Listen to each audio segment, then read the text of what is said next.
Қайырлы күн достар, сіздермен Гулек, менің каналыма қош келдіңіздер. Мен сіздерге 5 минутта дайын болатын тирамисудың рецептін ұсынамын. Бізге қажетті заттар: кофе, савоярди печеньесі, какао, 5 жұмыртқа, маскарпоне және де шекер қажет болады. Алдымен 2 ыдысқа жұмыртқаның ақ уызы мен сары уызынан ажыратып екіге бөліп аламыз.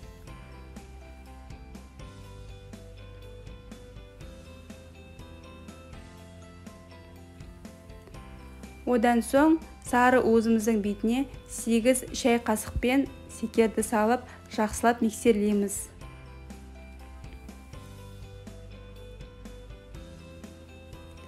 Сары уызымыз қоюланғанша шамамен 1 минутта миксерлейміз.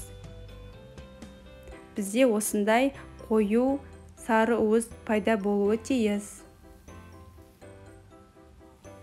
Содан соң ақ уызымызды водяной парда ұстап тұра жақсылап миксерлейміз.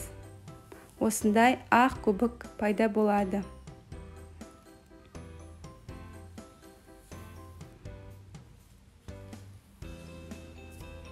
Одан соң сары уызымыздың бетіне маскарпонені салып, жақсылап араластырамыз миксердің көмегімен.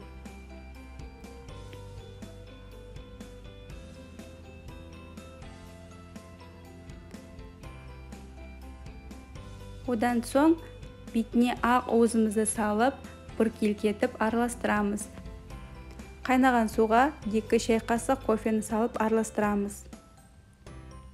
Мен тирамисуға арналған осындай ыдыс сатып алдым, бірақ үй жағдайында әйнек стаканға салып жасасаңыздар болады. Келесі кезекте савоярди печеньесін кофемізға малып стаканға саламыз. Одан соң бетіне дайын болған массамызды құямыз. Ең соңынан тирамисумыздың бетіне какао порошогын себіп, жақсылап әсемдейміз.